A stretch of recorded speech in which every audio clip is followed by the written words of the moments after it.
Think again. In the office, streamlining communications. In the field, delivering top-notch service, enhancing productivity and reducing downtime. In the data center, a part of the growing digital document revolution. In the world of business, supporting entrepreneurs and helping companies grow. In the forefront of technology, developing cutting-edge document management solutions. So if you think you know Dex Imaging, you don't know Dex. Hi, I'm Ryan Chamberlain, and I'm the CEO and co-founder of TPN. TPN is the new alternative to Facebook for those that are tired of being censored, the lack of free speech in our great country, and are looking to share your ideas, passions, dreams, and opinions on a platform that's filled with folks just like you. If you're looking to network and build relationships with those that value faith, family, free enterprise, and free speech, then TPN is your solution. TPN is where all voices are heard and where you can fight back against big tech. Go to www.gettpn.net/radio to download the app now. That's gettpn.net/radio. Now you've done it. Have you lost your mind? He's back. And you're listening again. A legend in his own mind. Don't believe me? Just ask him. Here's Tom Schmitz live on WOCA. The Source.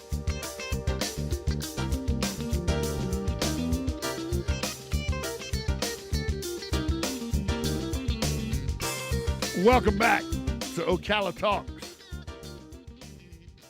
I'm your host, Tom Schmitz, coming to you from the studios of WOCA Radio, just off the runway of the Ocala International Airport. If you hear a loud noise in the background, they have one of the fire copters, one of those helicopters that, is designed to go pick up water and take water to wildfires and drop it on the wildfires.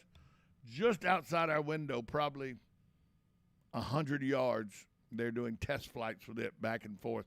And it's a big noisy thing. So if you hear that over the microphone in the background, know that the world's not ending. That's just a helicopter doing test flights to make sure it's worthy so it can then, I'm sure, head off to the Panhandle to fight one of the three fires that are raging in the Panhandle. Although the Panhandle should get a little reprieve this morning as a cold front's going to move through and bring rain. It's supposed to rain later this afternoon in our area.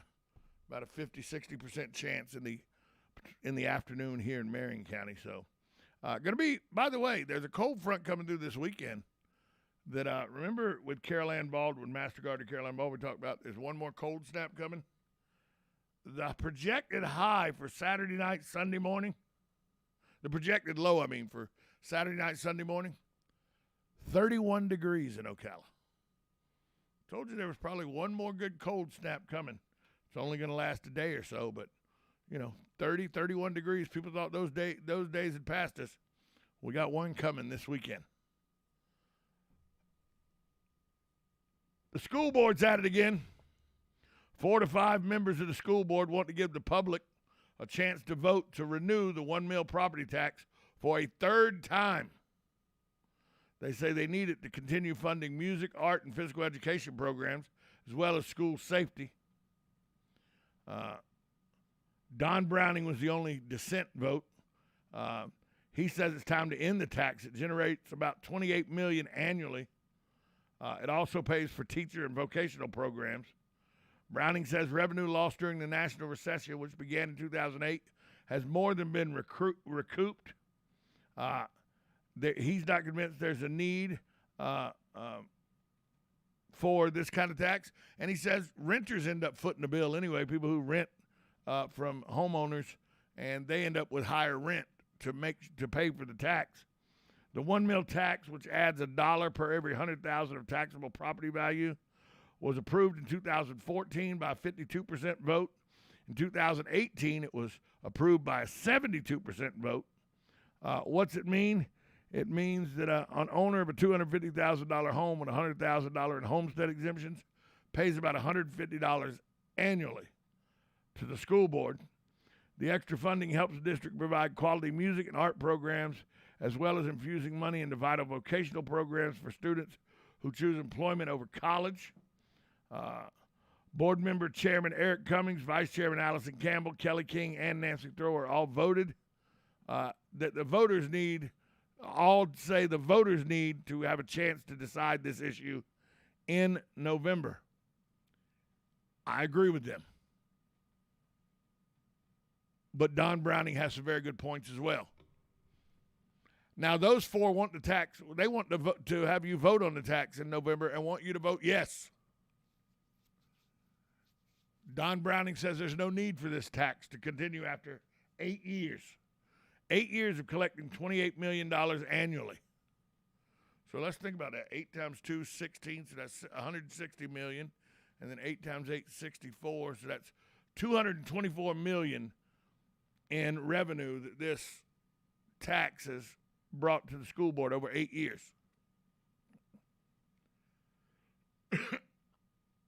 Here's my thought on it. While I think that the school board members are correct in that the voters it needs to be brought to the voters again. It's gonna sunset in June, and so if you want the tax, the only way to get it is bring it to the voters again. So it is something I think the voters should vote on, put it on the ballot and vote on it. I also think that we need to look at how the budget is being done for the school board. And I bring this up because when I was in school, when you were in school, most people my age, to a lesser extent, people a little younger than us, you had a high school, let's just look at high school. You had a high school principal. You had maybe 2 vice principals, maybe. And you had 2 dean of students, a women's dean of students and a men's dean of students. That was the administration. That was it.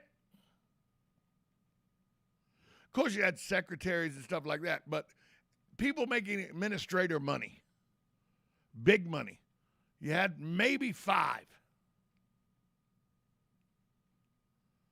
Most high schools now have double-digit administrators. What's the need for so many front office, so many big paycheck people? Could we maybe trim the budget there and find budgetary money there to put into the arts and put into music and put into vocational by, if you went back to, let's just say you went back to a principal, an assistant principal, and 2 deans of students. Or you went to a principal and 3 assistants. Okay? No deans. They do the same job as a dean. Okay? So a principal and 3 assistant principals. That's 4. You go to some of these high schools, they have 8, 9, 10 administrators, 12 administrators. All making big money. Why? Why does it take that many administrators? Couldn't we look at that budgetary item? Maybe trim some of that fat?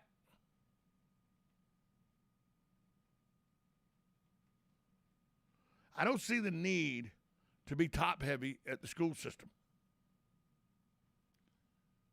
And yet we are.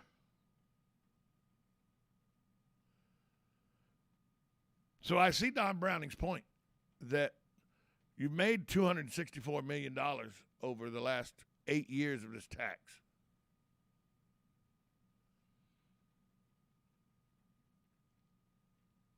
I think with some trimming, some adjusting or rearranging of how you run the top part of the school system. Get rid of some of the chiefs. Cut their salaries. Get rid of some of the chiefs. You gain those salaries back.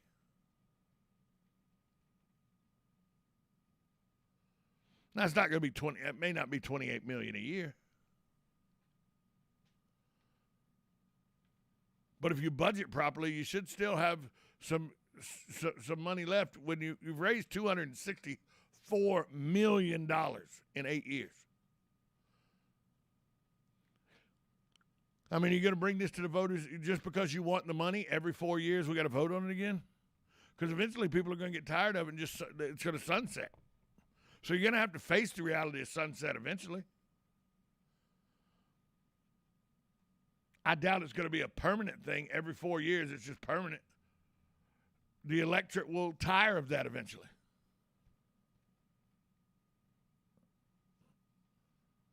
But I do agree with the school board members that it should be put on the ballot for the third time and let the voters decide. And if it gets passed this time, I would think that that's enough then.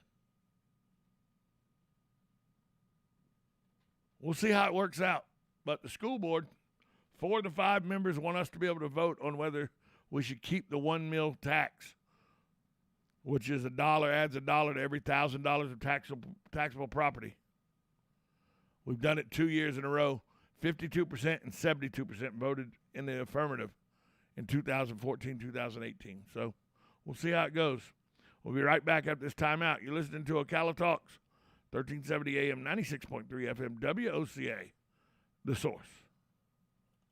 New arrivals and new savings are waiting for you at Blockers Furniture. With over 80,000 square feet of the best selection and best prices you can find on furniture, mattresses, home accents, accessories, and more. And with new trucks arriving weekly, Blockers has the best available in-stock selection. Unlike many other furniture companies that will have you waiting for months to get what you want or need, come see everything that Blockers has to offer. Blockers Furniture, 2402